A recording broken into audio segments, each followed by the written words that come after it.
Szeretettel köszöntök mindenkit, aki most ezt a NILD klubot nézi. Májusi adásunkon egy nagyon izgalmas témával fogunk foglalkozni, a fonológiai tudatossággal, és hát ez a kifejezés lehet, hogy sokak számára nem annyira egyértelmű, ezért így nagyon röviden annyit mondanék, hogy ez egy olyan nyelvi és kognitív képesség, amire nagyon nagy szüksége van a gyerekeknek az olvasás és az írás, a helyes írás elsajátításakor. És a mai kerekasztal vendégeit szeretném üdvözölni, Várbíró Zitát, aki logopédus, Veszprém megyei szakszolgálatnál, de Fehérvár megyei. ja, bocsánat, Fejér, de egyébként meg úgy is átadom majd a szót, hogy magatokat bemutassátok, tehát amit szeretnétek magatokról elmondani, és Szűcs Antal Mór, szintén logopédus, és ami nagyon fontos, hogy mindketten egy fejlesztő módszernek a kidolgozói, és erre is majd ki fogunk térni a kerekasztal során. Úgyhogy ja, jó magam, Jordanidis Ágnes vagyok, a Nild Hungary-nek alapítója, elnöke és szakmai vezetője, és viszont akkor most megkérem először Zitát, hogy mondja el, mivel foglalkozik, mi a fő érdeklődési területe a szakmán belül. Jó, egy kicsit röviden magadról.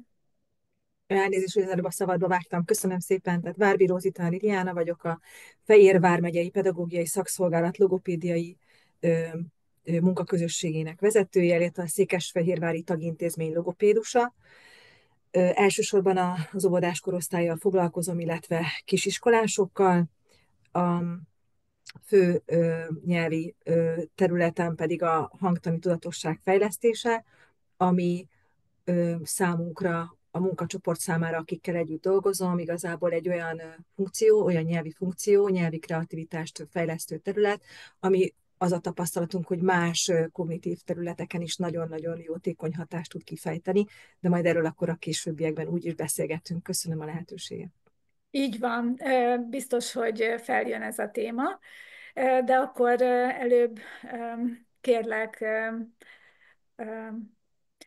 hát Tonónak becézünk, de ahogy szeretnéd, úgy foglak szólítani. Nekem tökéletes a tonó is. Én is szeretettel üdvözlök mindenkit. Engem Szűcs Antal Mórnak hívnak, és nagyon sokan szólítanak tonónak. Nagyon örülök, hogyha így szólít valaki. Mostanában azért szoktam magamat Mórnak hívatni, mert csak 3 betűből áll, és nem pedig 4-ből, és így nagyon könnyű aláírni a különböző leveleket. Egyrészt, másrészt meg benne vagyok egy csomó olyan ilyen e-mail listában, ahol sokkal egyszerűbb Mórként aláírnom, mint hogyha a tonó nem biztos, hogy valakinek összekapcsolódik a Szűcs Antal Mórral, és akkor így az egyszerűség kedvéért. De én nagyon örülök, hogyha így szólítotok, hogy tonó, ez nekem egy nagyon kedves név. Én is szeretettel üdvözlöm a nézőket, a hallgatókat, és szintén logopédus vagyok. Én az ELTE Váci Gusztáv Gyógypedagógiai Kar logopédiai tanszékén oktatok. Itt főleg beszédfolyamatossági zavarokkal foglalkozom, dadogással, hadarással, illetve, ahogyan te is említetted, Ági, van egy olyan projektünk, ami fonológiai tudatossághoz kapcsolódik. Ez igazándiból egy viszonylag komplex rendszer, de az egyik legfontosabb eleme a fonológiai tudatosságfejlesztés, más dolgok is benne vannak a szisztémában, de ez a mozgatórugója, és értelemszerűen ez egy csapatmunka, tehát többen dolgozunk együtt, Sándor Krisztin, illetve Ványi Ágnes még szintén oszlopos tagjai, megkerülhetetlenek a módszerre való gondolkodással kapcsolatban. És szintén dolgozom logopédusként, akárcsak Zita, én hogy is van, Pest vármegyei pedagógiai szakszolgálatnál dolgozom gyakorló logopédusként, itt főleg beszédfolyamatossági zavarokkal foglalkozom, illetve nyelvi érintettséggel. Ez az, ami mondjuk így erőteljesebben kötődik ahhoz a témához, amiről ma beszélünk.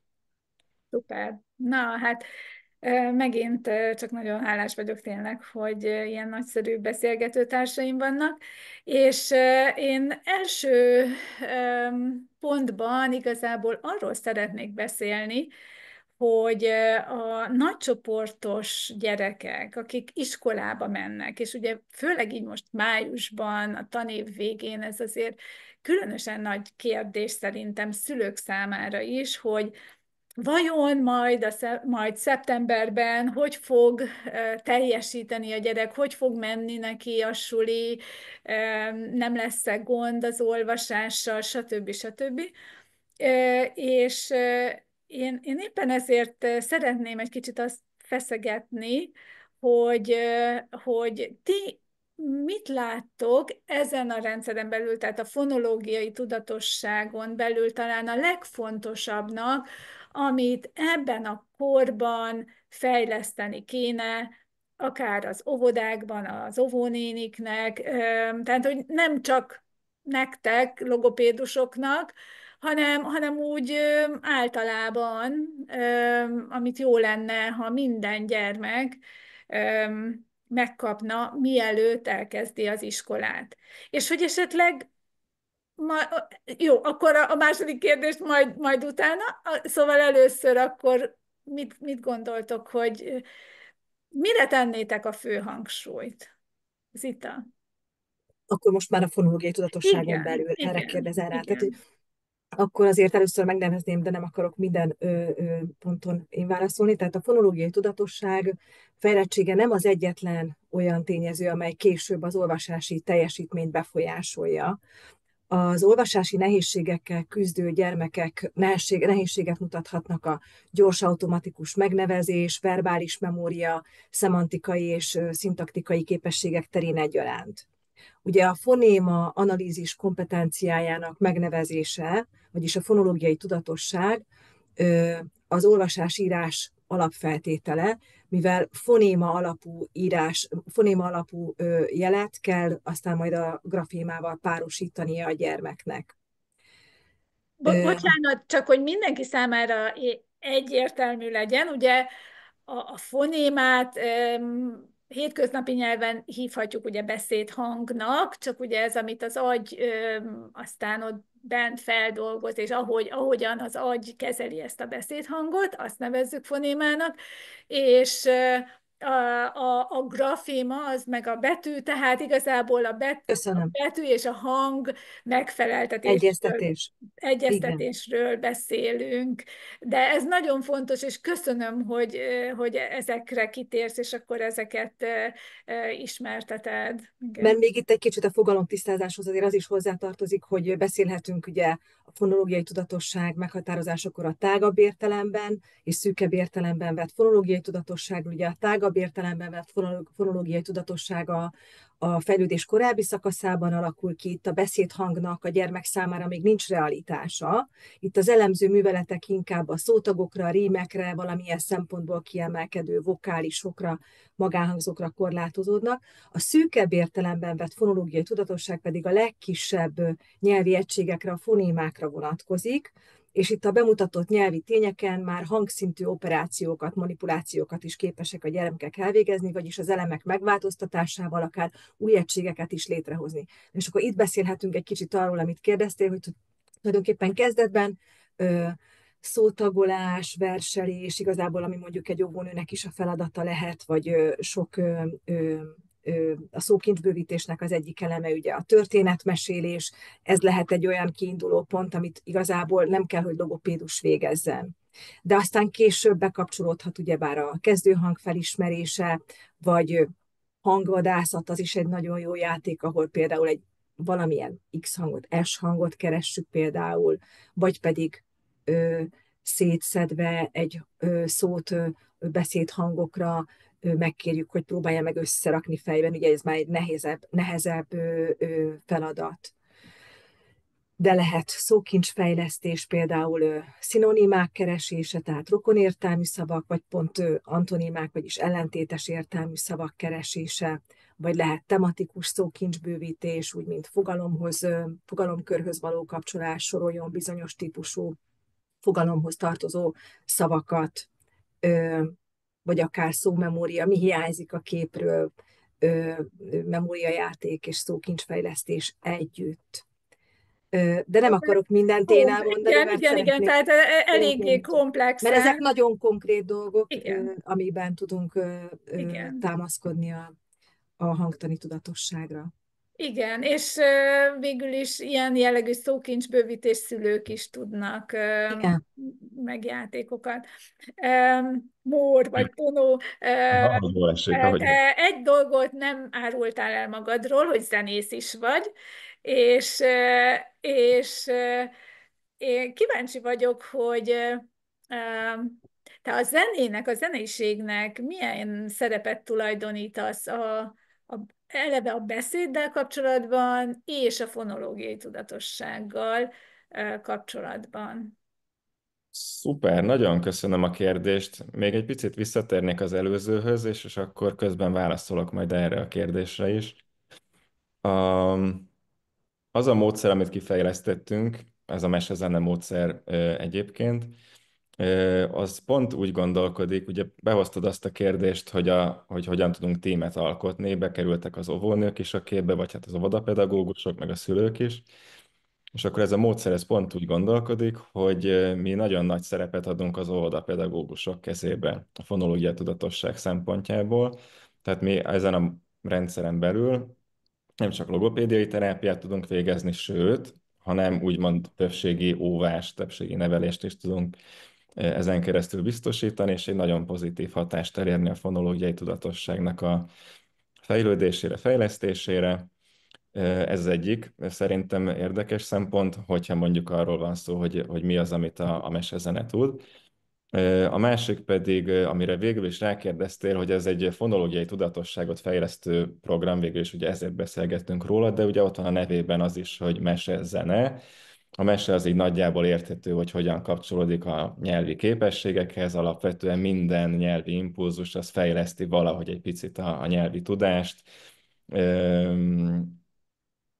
Ha más nem, akkor mondok egy nagyon egyszerű példát, a szókincsbővítésnek egy nagyon egyszerű és nagyon logikus és gyakori módja a mesélést, hiszen a gyerekek új szavakat tanulhatnak, rákérdezhetnek ismeretlen szavakra, és ezek nyilván a legtöbb mesében ott vannak lehetőségként is, és akkor a mi módszerünk is alapvetően ugye mesékre épít, tehát egyrészt ott van benne ez a fajta lexikonfejlesztő lehetőség, másrészt van benne egy fonológiai tudatosságra való pozitív hatás, majd erről is biztosan beszélünk, és akkor amit kérdeztél, az a zene kérdése. Alapvetően ebben a rendszerben tulajdonképpen most bután úgy fogalmazok, hogy potyautasként van jelen a zene, mert azért raktuk rá a szekérre ezt a potyautast, mert a gyerekek szeretik. És az volt a célunk, hogy valami olyan szisztémát rakjunk össze, amit a gyerekek imádnak. Mert hogy ez már önmagában egy jó dolog, és hogyha létrejön valamiféle motiváció, izgatottság, kíváncsiság a gyerekekben valamilyen tárgykör iránt, akkor abba, hogyha belecsempészünk olyan elemeket, amik fejlesztik a gyerekeknek a mentális lexikonját, a fonológiai képességeiket, akkor tulajdonképpen úgy tudjuk átadni a gyerekeknek a tudást, hogy ők azt észre sem veszik. Ez kicsit olyan, mint egy szuri, amit egy olyan nővér ad be az embernek, aki nagyon ügyes, és közben beszélget az emberrel, és észre se veszi, hogy megbökték. Kicsit ilyesmi ez a módszer is, hogy annyira, tehát igyekeztünk annyira szórakoztatóvá tenni ezt a figurát, ezt a fejlesztést, hogy a gyerekeknek ez legyen az alapértelmezet, hogy itt meséket hallgatunk, valamilyen zenés játékokat játszunk, lufikkal dobálózunk, stb. Stb. És egyébként egy nagyon komoly nyelvi fejlesztés is történik. És akkor egy mondat még arról, hogy itt milyen zenéket alkalmazunk. Nagyon egyszerű zenei akciók, zenei játékok vannak ebben a szisztémában, tehát mindig van egy mese, a mesének vannak különböző mozzanatai, vannak különböző szereplői, és akkor ezeket a figurákat, ezeket a mozzanatokat játsszák el a gyerekek. Tehát nincsen kotta, nincsen hangnám, nincsenek igazán komolyabb ilyen ritmikai kötöttségek, hanem egy ilyen nagyon ősi típusú zenélés. Tehát amikor egy mackó bemegy a suliba, medve de iskolába megy mondjuk, akkor a gyerekek eljátsszák, ahogyan trappol medveként ez a figura, és utána jön Cincin vezér, akit meg kisújjakkal ütögetnek le a padon, szóval egy nagyon elemi zenére, elemi hangokra kell itt gondolni, de mégis azt érjük el vele, hogy a gyerekek bevonódnak, jobban kötődnek ezekhez a karakterekhez. Nyilván ezek a mesék úgy is jók, hogyha csak elmondja az ember őket, de sokkal izgalmasabb, hogyha a mese közben, vagy a mese után átszellemülünk, belemegyünk abba, hogy most én leszek medve, de most te leszel cincin vezér, most te leszel kakaska, és eljátszuk ezeknek a meséknek valamilyen mozzanatát. Szóval ilyen elemi módon kerül bele a zene ebbe a módszerbe. Értem. Na, akkor én is hozzátenném az én gondolataimat egy kicsit. Szóval szerintem, vagy számomra a beszédnek a ritmusa szintén nagyon fontos, és a fonológiai tudatosságnak egy kicsit mostoha gyereke, a rím tudatosságnál pedig nagyon nagy szerepe van a ritmusnak. És a kutatások, amiket mi csináltunk, ugye azt mutatta ki, hogy amikor már a beszédhangokkal elég jól manipulál a gyerek, tehát el is tudja venni, meg is tudja változtatni az adott hangokat mondjuk a szóban, főleg, hogyha rövid szóról van szó, akkor is, ha probléma van, ha van valamilyen nyelvi probléma, akkor az a rím tudatosságnál általában kijön. És ugye sokszor tapasztaljuk, és hát nem csak tapasztaljuk, hanem szintén más kutatások rámutattak arra, hogy a gyermeknek mondjuk a mozgásritmusával, vagy a beszédritmusával is van probléma. És ez is okozhat esetleg nehézséget abban, hogy nem érez rá mondjuk a rímelő szavakra, vagy egy mondókában a sor végén a rímekre. És, és úgy gondoljuk, hogy ennek a fejlesztésére is szükség van, még hogyha nem is közvetlenül kapcsolódik mondjuk az olvasás és a helyesírás elsajátításához. Ugye ott inkább a szótag, a helyes szótagolás a fontos, és inkább tényleg, amit Zita is mondtál, hogy a beszéd hangokat mennyire tudja az adott helyen felismerni, tehát pontosan a helyét a szóban meg tudja határozni, jól tudja hangokra lebontani mondjuk az adott szót, vagy pont fordítva fölépíteni. Úgyhogy én nagyon biztatom mindig az óvónőket arra, hogy igen, mondókázzanak, mert a mondókáknak ott van ez a ritmusa, és főleg, hogyha olyan mondókákat, és tényleg mondjuk úgy, hogy kicsit ez az ősi mondókák, amikben az eredeti ősi magyar nyelvre jellemző szótag forma található, hogy egy mással hangzó, egy magánhangzó alkot mondjuk egy szótagot. És ez lehet, hogy halandzsa mondóka, ugye ez az ekkette, pekette, cukotta, p például. És a gyerekek egyébként nagyon oda vannak ezekért. Szóval például ilyenre is biztatjuk az óvónőket, hogy ilyeneket sokat játszanak a gyerekekkel, és hogy mondjuk a mindennapi életben használják ki a lehetőségeket a hangtani tudatosság fejlesztésére. Tehát például voltam óvodában, ahol az óvónéni úgy hívta sorakozónál a gyerekeket, hogy a nevük kezdő hangját mondta, és akkor tehát a gyerekeknek nagyon kellett figyelni, hogy vajon az ő nevük úgy kezdődik-e. És, és nem arra gondoltak, hogy most ők fonológiai tudatosságfejlesztésben részesülnek, vagy bármilyen fejlesztésben, hanem ez teljesen természetes része volt a mindennapoknak. És akkor most, hogy így mondtam ezt, hogy a figyelem, hogy mennyire kellett figyelniük, így szerintem most egy kicsit térjünk rá arra, hogy amit Zita említett, hogy milyen kognitív funkciókat fejleszthet még, hogyha ilyen jellegű feladatokat játszunk, vagy végzünk a gyerekekkel. Mert hogy igenis, ugye azzal kezdtem, hogy nyelvi és kognitív képesség, mert hogy bizony komoly kognitív funkciók vesznek részt egy fonológiai tudatosság feladat vagy játéknak a kivitelezése során. És akkor Zita, esetleg ha mondanál konkrétumot, hogy te mire gondolsz? Igen, köszönöm.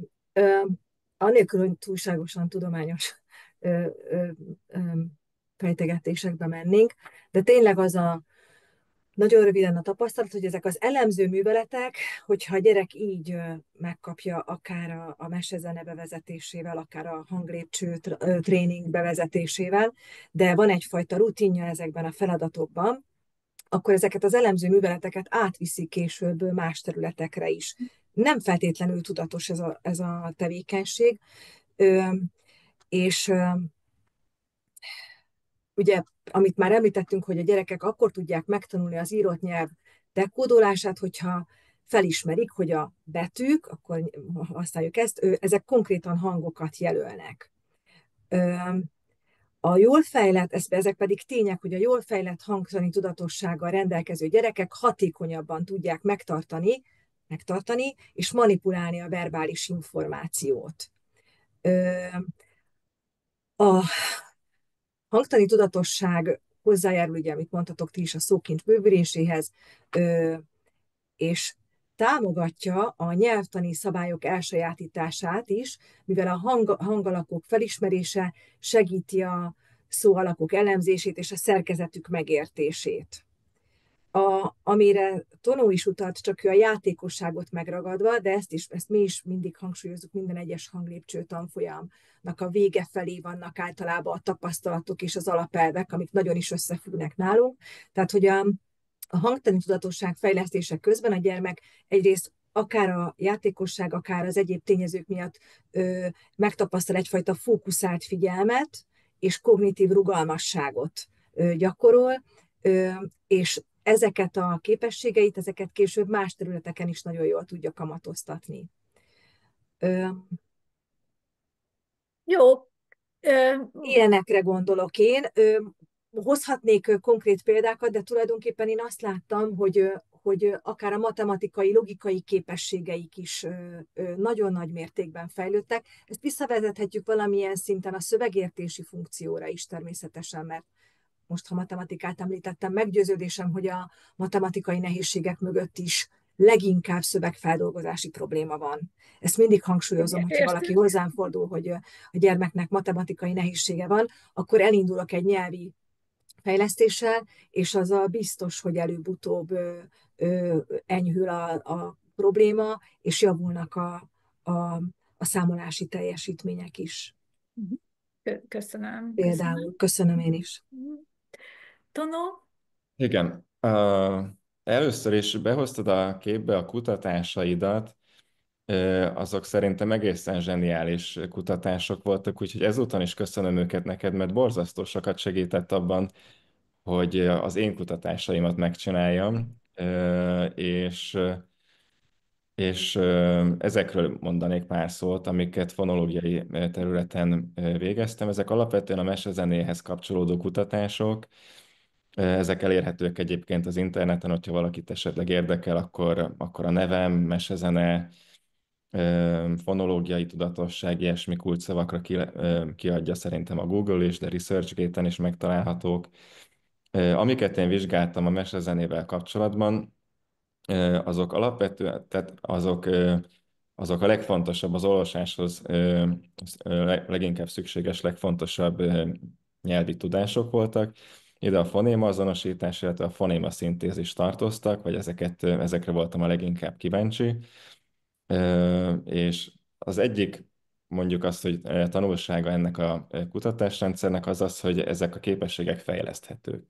Ez úgymond triviális, de semmire nem mondhatjuk azt, hogy triviális, még nem mértük meg. Nyilván nem én vagyok az első, és nem az egyetlen ember, aki ezt megvizsgálta, de én is megvizsgáltam, én is erre a következtetésre jutottam, hogy ezek fejleszthetők. Az én vizsgálataimban ugye óvodapedagógusok alkalmazták a módszert, tehát az óvodapedagógusok kezébe tudunk adni olyan eszközt, ami képes az olvasáshoz szükséges esszenciális lényegi nyelvi tudás fejlesztésére, akár a fonéma azonosítást, tehát a beszédhang megléte vagy hiánya egy szóban, lényegében talán így lehet lefordítani. Ezen a területen, illetve a fonéma szintézis területén is. A fonéma szintézis azért nagyon fontos, mert ez azt jelenti, hogy a gyerekek össze tudnak olvasztani különböző beszédhangot, tehát hogyha mondjuk azt mondjuk nekik, hogy mondd ki egyben a következő hangokat, i, z, akkor ez egy csomó gyereknek nagyon nagy nehézséget okoz, egy csomó gyereknek meg megy, ugye azt kell kimondani, hogy íz, ez a megfejtés, és ez az a képesség, amit nagycsoportos gyerekeknél például ezzel a módszerrel, de az itáik módszerével is szuperül lehet fejleszteni, tehát a lehetőség megvan arra, hogy a gyerekek fejlődjenek, akár logopédiai intervenció eredményeként, akár óvodapedagógiai nevelés során ezek a képességek fejleszthetők. Ez az egyik, amit szerettem volna ezzel kapcsolatban mondani. A másik, amit szintén a kutatásaimból tudtam leszűrni, fontos konzekvenciaként, az az, hogy a halmozottan hátrányos helyzetű vagy hátrányos helyzetű gyerekeknél ez a hatás az hatványozottabb tud lenni. Tehát náluk a nyelvi fejlesztő hatása egy ilyen programnak, én ugye a mesezenét vizsgáltam, tehát nyilván arra vonatkozik elsősorban, amit mondok, az még erőteljesebb hatást ér el. Úgy fogalmazhatunk a tudomány nyelvén, hogy még erősebb volt a szignifikancia, még erőteljesebb volt a pozitív hatás azoknál a gyerekeknél, akik ugye, olyan környezetből jönnek, ahol kevésbé szofisztikált, fogalmazzunk így, nyelvi háttérrel tudják őket megtámogatni szociokulturálisan. Ez megint szerintem egy olyan tanulság, ami fontos, és alá kell húznunk, hogy valahol ez a köznevelésnek a lényege, hogy csökkenjen az olló, minél jobban fel tudjanak zárkózni a hátrányos helyzetű, halmozottan hátrányos helyzetű gyerekek a többiekhez. Szóval van értelme, abszolút van értelme a fonológiai tudatosság fejlesztésének, mert működik egyrészt, másrészt pedig nagyon sokat ad a gyerekeknek ahhoz, hogy az iskolai pályafutásuk jobban induljon meg, és ami jobban indul meg, az jobban is tud folytatódni. Tehát egy láncreakciót tudunk ezzel végül is elindítani. Abszolút.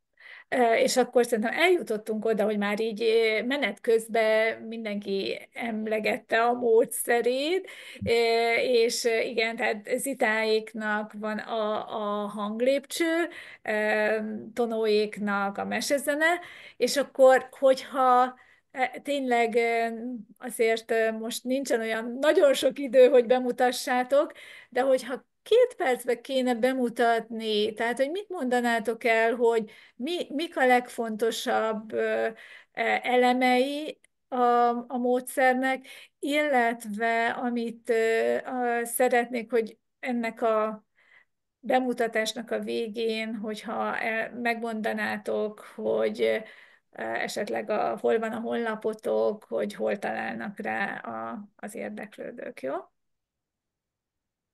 Hát akkor, ha már eddig tartottuk a sort, akkor tartsuk most is, jó? Akkor Zita.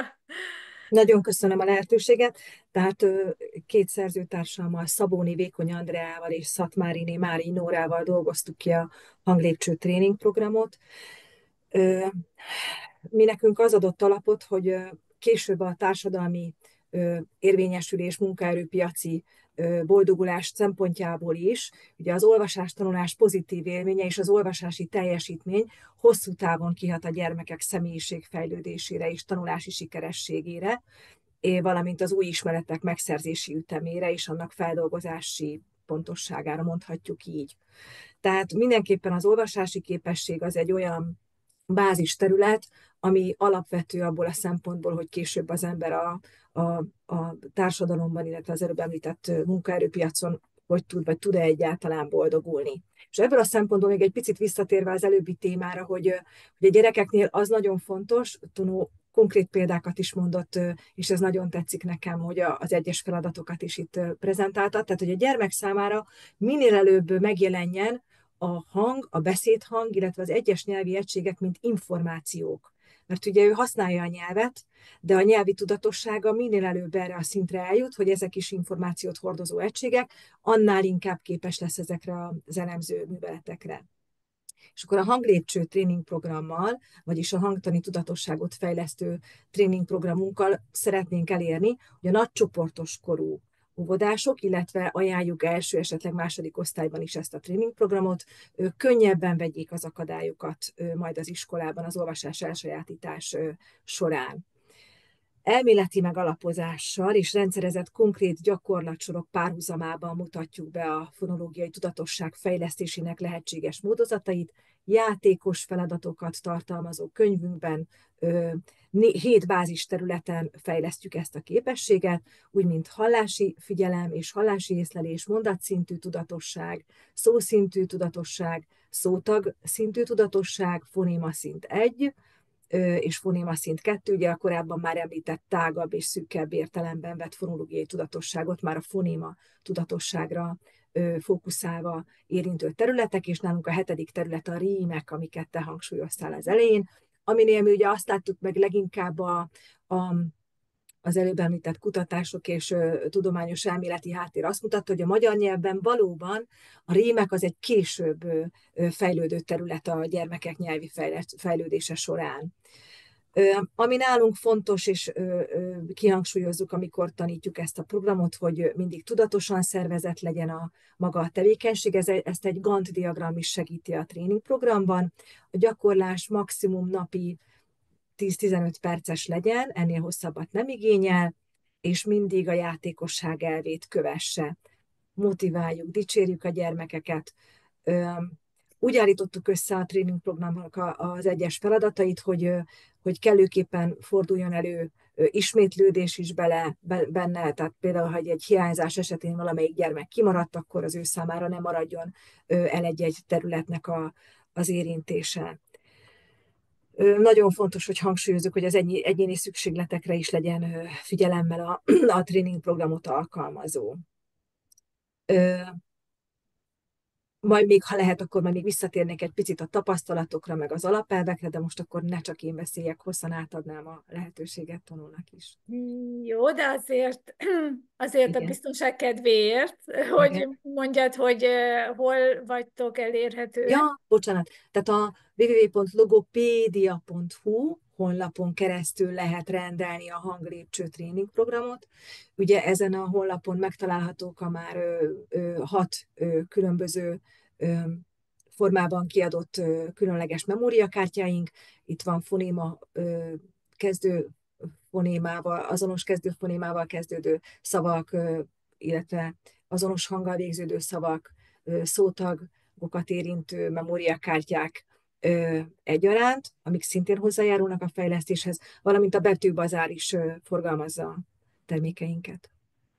Igen, nagyon jók a kártyák, azokat én is használom egyébként a fejlesztés során, és tényleg Köszönöm, és ugye gratulálok. ami végül is hasonló, mert hogy mi is kidolgoztunk egy hangtani tudatosság gyors tesztet, amit viszont kifejezetten ajánlunk elsősorban ugye szakszolgálati felhasználásra, mivel a logopédiai vizsgálati vélemény megírásakor, ugye a szűrés után, hogyha egy gyermekről kiderül, hogy be kell, hogy kerüljön ellátásba, a törvény által előírt, hogy kiegészítő logopédiai vizsgálatokat kell végezni, és ennek az egyik eleme lehet a fonológiai tudatosság gyors tesztünk, amit nagyon ajánlunk, kifejezetten ennek a területnek a feltérképezésére. Nagyon gyorsan elvégezhető, 10 perc alatt felvehető, és egy logopédiai vizsgálatot fog eredményezni.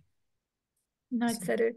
És én azért is nagyon örülök, mert amikor én ugye a fonológiai tudatosság tesztemet elkezdtem kidolgozni, meg egyáltalán ugye a gyerekeknek, a magyar gyerekeknek a fonológiai tudatosságát úgy felmérni. Ugye akkor még nem volt idehaza ilyen, és hogy annyira jó, hogy ma már több vizsgáló eljárás is van, mert, mert hogyha mondjuk valaki tudja, hogy az elmúlt, mit tudom én, egy-két hónapon belül fölvettek X eljárással, mondjuk az enyémmel, akkor viszont, hogyha valaki újra akarja mérni vagy vizsgálni, akkor az a célszerű, ha nem ugyanazzal, hanem ugye egy másik eljárással tesztel vizsgálja a gyermeket. És, és tényleg nagyon jól lehet ilyen kontrollokat alkalmazni. Ugye nyugaton ez abszolút bevett módszer, akár az intelligencia vizsgálatánál is, hogy mondjuk egyik teszttel mérik egyik évbe, és következő évben pedig egy másik teszttel. És csak mielőtt átadom a szót Tonónak, még egy dolgot, amit említettél, szeretnék tényleg kihangsúlyozni, hogy ugye az már elhangzott sokszor, hogy a fonológiai tudatosság fejleszthető. És ugye a kutatások azt mondják, hogy körülbelül olyan 20 órányi fejlesztés alatt a korosztály szintjére lehet hozni az elmaradásokat. De hogy ez nagyon fontos, hogy kis és gyakran és kis etapokban történjen, ahogy mondtad. Tehát, Igen. hogy tényleg ne legyen több napi 10 perc. Szóval mondjuk, tehát ne csak egy vagy két ilyen feladat, tehát azért legyen tényleg ilyen 5-10, max 15 perc, de hogy gyakran és keveset, ugye sok kicsi sokra megy, mondjuk. És akkor hangozzon el, ugye egyrészt most ugye az új törvényben megint bent van, hogy a nagycsoportos óvodásoknál napi 45 perc ö, valamilyen fejlesztő tevékenységet kell végezniük az óvónőknek. Ide nagyon javasoljuk ezt a tevékenységet, valamint amikor még 2017-ben ugye felmerült egy korábbi ö, ö, ö, oktatásügyi vezetés alatt, hogy az iskolakezdést az megelőzni egy olyan nulladik évfolyam, és így kibővülne 9 évfolyamosra az általános iskola, nulladik évfolyamban nem kéne még a gyerekeknek sem írni, tanulni, sem, hanem pontosan ez a megalapozás lenne, amit már az elsős tanító végezne, na oda nagyon beleillenének ezek a programok, és ezt én most azért vettem még vissza a szót, bocsánat egy pillanatra, mert ezt mindenhol elmondom, hát ha egyszer valaki meghallja, mert azok a gyerekek, akiknek esetleg nem volt lehetőségük, mert a logopédus nem vette be, ugye többnyire azért a logopédiai terápiában erről szó esik, de mindenki megkapná ezt a fonológiai tudatosság fejlesztését. És ez mint hogy mondtad is, arról jutott eszembe, hogy a képzések során mindig kapjuk a visszajelzéseket, hogy ahol elkezdték, ott csodálkoznak a fejlesztők, hogy milyen eredményeket érnek el a gyerekekkel. Igen, köszönöm. Na, akkor Tanó, tiéd a szó. Egy kicsit Köszönöm szépen. bővebben a mesezenéről. Még először visszautalnék én is az itáik módszerére, mert az előbb utaltam a te kutatásaidra, Ági, és az itáik módszere is egy biblia. Egyébként itt van nekem is a polcomon, és amikor ezeket a kutatásokat kezdtem, amikről az előbb pár szóban beszéltem, akkor nagyon sokat jelentett nekem a hanglépcsőnek tehát az már akkor megjelent, ha jól emlékszem, igen, sőt, biztos vagyok benne, és nagyon sokat jelentett, hogy volt egy nagyon érdekes gyakorlati összegyűjtés, ahol tényleg A-tól Z-ig ott volt egy szuper gyakorlóanyag, és hivatkozok is, mint egy szuper gyakorló lehetőség a hanglépső. Köszönjük szépen. Ne viccelj. Természetes. Szóval ez egy abszolút biblia szerintem, amit az itáik összeraktak. És akkor áttérnék a mesezenére. A mi koncepciónk, ahogy az előbb is már leszpoilereztem, az inkább az volt, hogy a gyerekek érezzék magukat nagyon-nagyon jól.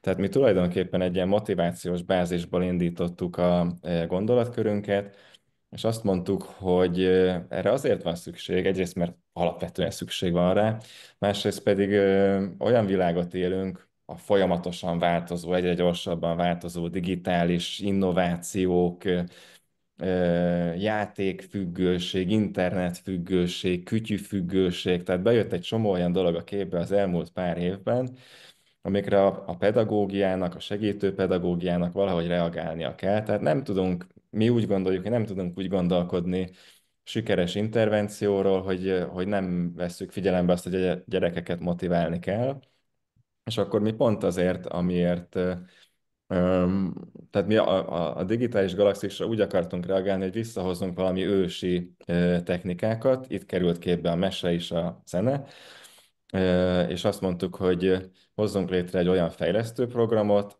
egyrészt ugye az óvodai nagycsoportra optimalizálva, másrészt pedig az általános iskola első évfolyamára optimalizálva, ami a gyerekeknek felkelti az érdeklődését, a beszédhang, és ugye az általános iskolában a betű iránt is.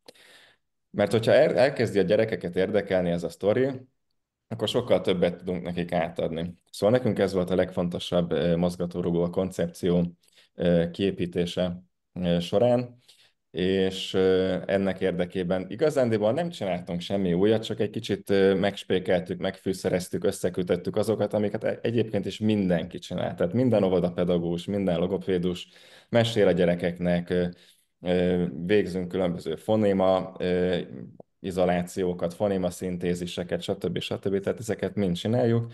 Mi azt tettük ez a sztorihoz hozzá, hogy egy rendszerbe foglaltuk, és azt mondtuk, hogy legyen egy hatalmas összefüggő meserendszer, amit a gyerekek elkezdenek megkapni a nevelési év során. Először megismerkednek lufilakkal, megismerkednek egy csomó olyan lufival, akik ugye a magyar magánhangzókat szimbolizálják. Ezek a mesék, ezek varázslatosak, vannak benne izgalmak, fordulatok, a gyerekeknek meg kell találni a lufikat, el vannak rejtve valahol, fel kell fedezni őket, minden lufi egy érzelmet jelenít meg, minden lufinak lesz egy arckifejezése a mese végére. Tehát történik egy csomó olyan csodálatos dolog, amiknek a részletezésébe most nem megyek bele, csak egy hasonlatot hozok, ez kicsit olyan, mint a Mikulás.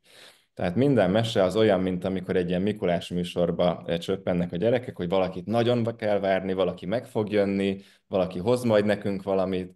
Tehát egy ilyen rituális, szertartásszerű, izgalmas szeánsz végül is egy ilyen mesezenés foglalkozás, és tulajdonképpen annyi történik, hogy minden mese során egy hívókép, tehát egy meseszereplő, az kapcsolatba kerül egy beszédhanggal, ahogy az előbb említettem, a lufik magánhangzók lesznek, egy másik csapat pedig játékbolt lakói, pedig a mással hangzók lesznek.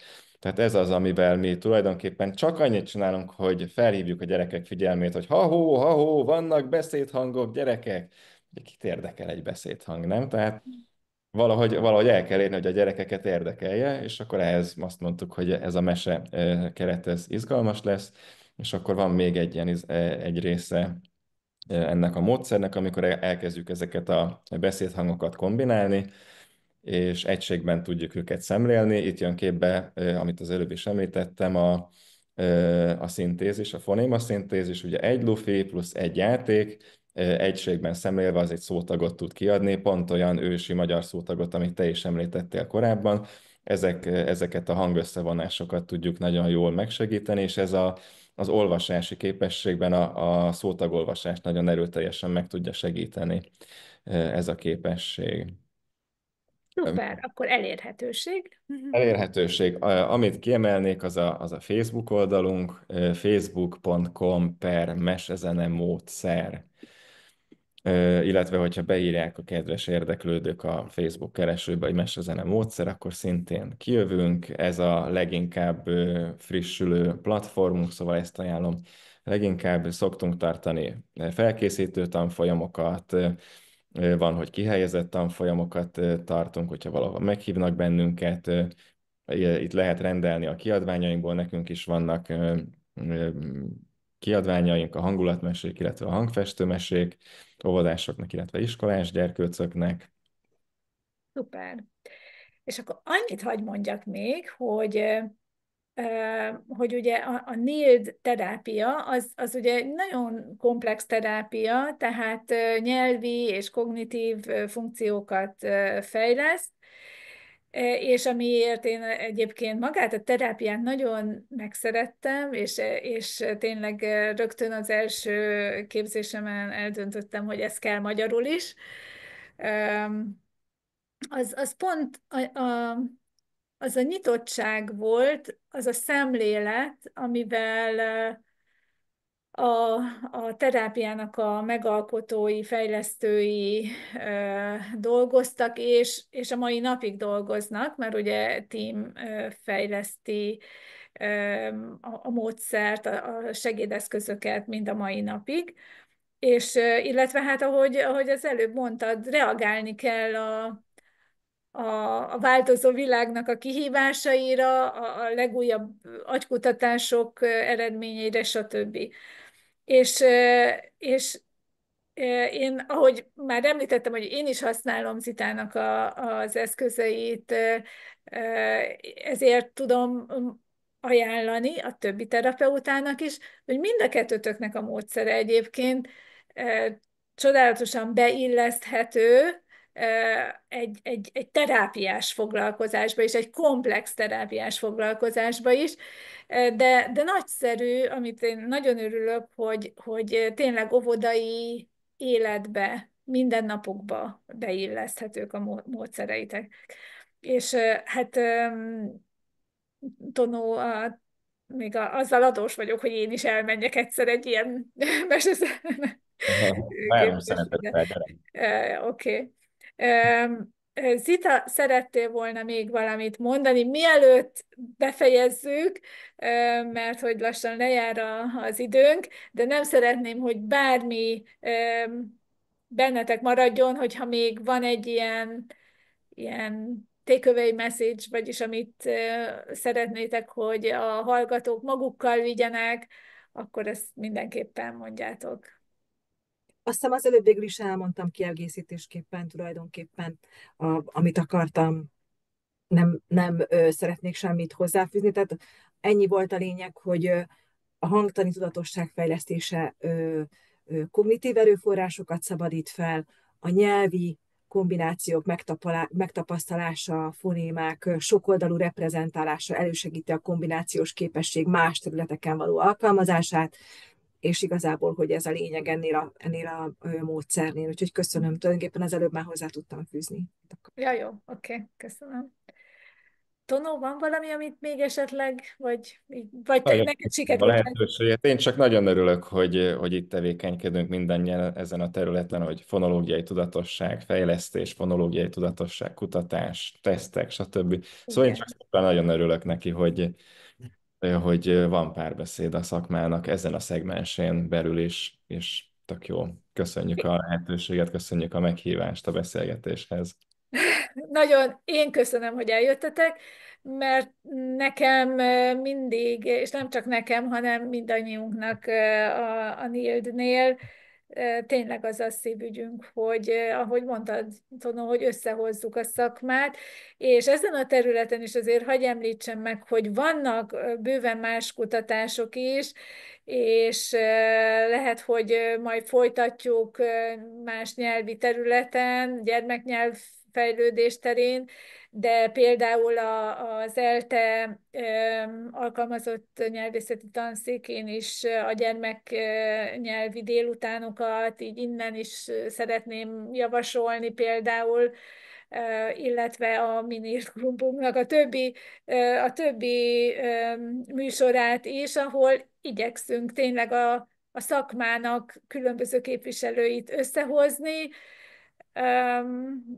minden, ami a gyerekek fejlődését, a gyerekekkel foglalkozó szakembereknek az együttműködését eredményezi, mi amellett vagyunk. És még egyszer köszönjük, hogy itt voltatok, és köszönjük a hallgatóságnak is a jelenlétet, és további minden jót kívánok! Jó munkát kívánok én is, köszönöm még egyszer, megtisztelő volt. Sziasztok!